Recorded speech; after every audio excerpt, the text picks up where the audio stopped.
Olá, seguidor da Alicerce na Escola, seja bem-vindo a mais um vídeo. Eu sou o Dr. Gustavo Thanos e hoje a gente vai continuar o assunto falando sobre cultura.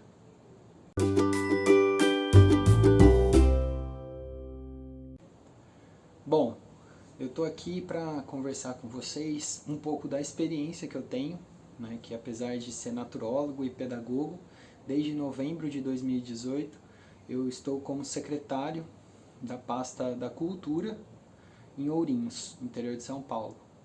E eu venho falar um pouco dessa experiência para vocês, já que o nosso assunto é cultura e atualmente tenho trabalhado como secretário de Cultura. Essa fala eu pensei em dividir ela em 3 pontos principais.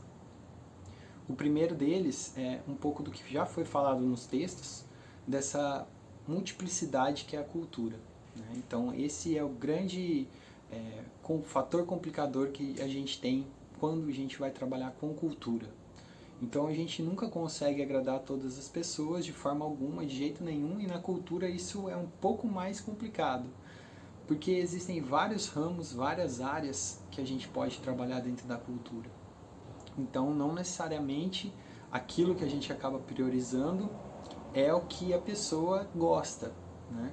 Ou é aquilo que ela compreende como importante para a cultura dela. A cultura é algo bastante singular de uma região, de uma cidade e até mesmo de uma pessoa. Então, fazer com que a cultura aconteça e possamos agradar a todos é uma tarefa bastante difícil.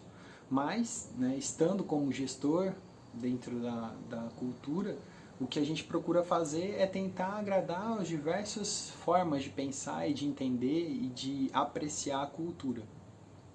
Mesmo assim, é bastante complicado.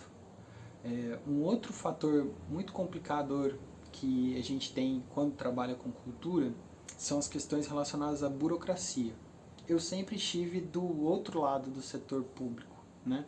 Eu não fazia parte da administração, eu sempre fui o cara que consumia a cultura, né? Ou produzia como artista.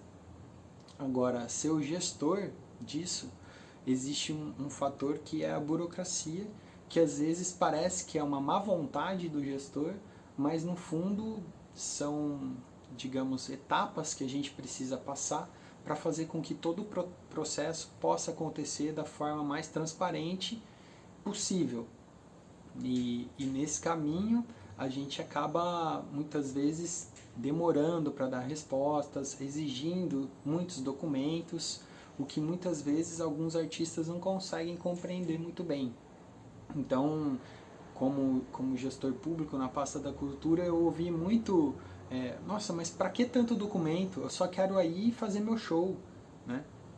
E a gente sabe que existem diversas exigências que outros órgãos do próprio município pede que a gente tenha esse cuidado de solicitar todas essas documentações, exatamente por essa questão de ter uma transparência maior naquelas pessoas que a gente está contratando, naquele conteúdo que a gente vai oferecer para a população.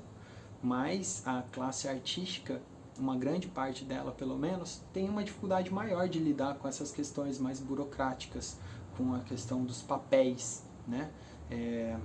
E realmente porque dentro da educação, né, em todo o nosso processo educativo, a gente não tem uma aula para aprender sobre as questões, sobre leis municipais, sobre as burocracias, exigências de documentações.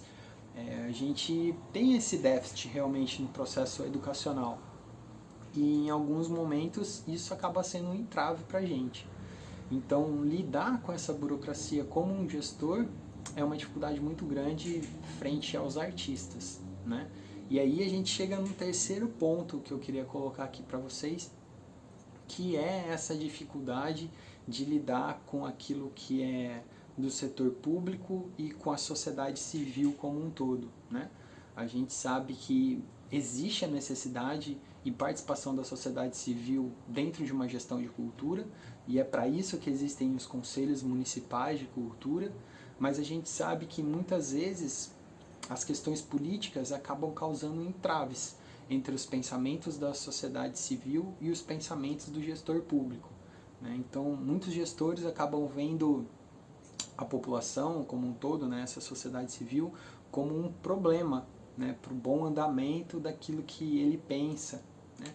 Mas essa é a grande questão, a gente precisa ser um gestor público é, antes de tudo, saber dialogar, né? A gente precisa dialogar, a gente precisa tentar construir isso da forma mais coletiva possível, exatamente por essa questão da cultura ser multifacetária, né? A gente não tem uma única forma de entender, de ver, e de compreender e de consumir a cultura. Então a gente tem realmente uma necessidade de dar voz a muitas pessoas, né, de ouvir muitas pessoas. Quanto mais plural a gente consegue fazer com que as coisas aconteçam, mais chance da gente ter menos crítica ou sofrer menos crítica a gente tem, né? Mas nem sempre essa lida entre o setor público e a sociedade civil é simples, né?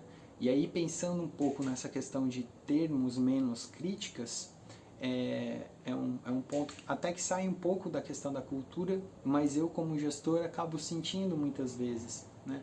E até mesmo como sociedade civil, eu percebo que a gente tem uma tendência muito maior a reclamar quando as coisas saem errado do que elogiar quando as coisas dão certo, né?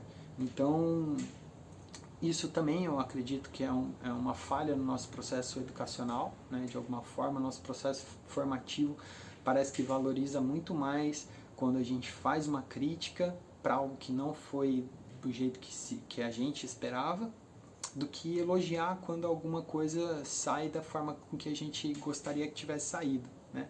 Parece tipo o filho que tira o 10 na prova e o pai e a mãe que fala você não fez mais que sua obrigação, né? Eu até entendo que existe uma obrigação de, como um gestor público de cultura, fornecer conteúdos bons e adequados de cultura. Mas o grande fato é que a gente tem uma tendência muito grande às críticas e muito baixa e muito pequena a elogios, né?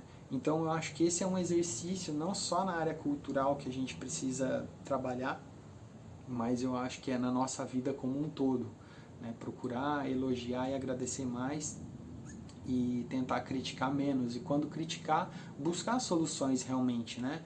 Buscar alternativas, mostrar por que aquela crítica está acontecendo, né? Então, no setor cultural, por ser multifacetado, por atender tantas áreas, a gente acaba assim realmente ouvindo algumas críticas, né? Porque nem sempre a gente consegue agradar a todos. Aliás, a gente nunca vai conseguir agradar a todos. Mas a grande questão é que a cultura é a possibilidade gigantesca da gente mudar as mentalidades das pessoas, né? É através da arte que a gente consegue mudar formas de pensar, formas de existir no mundo, né? Então, por isso que a gente costuma dizer que não tem educação sem cultura e nem cultura sem educação. E não existe um povo, uma região, uma localidade que não tenha cultura, né? Esse é um grande equívoco nosso, dizer que fulano, tal pessoa não tem cultura, né? A cultura ela só é muito diferente de uma região para outra e pode ser também muito diferente de uma pessoa para outra. Bom, pessoal, é isso. Espero que vocês tenham gostado do vídeo, né? Estejam gostando aí das postagens que a gente tem feito sobre cultura. E se estão gostando, curta, compartilhe, encaminhe para um amigo, siga a nossa página, que você é muito bem-vindo aqui. E é por vocês que a gente constrói todos esses conteúdos. Beleza? Valeu!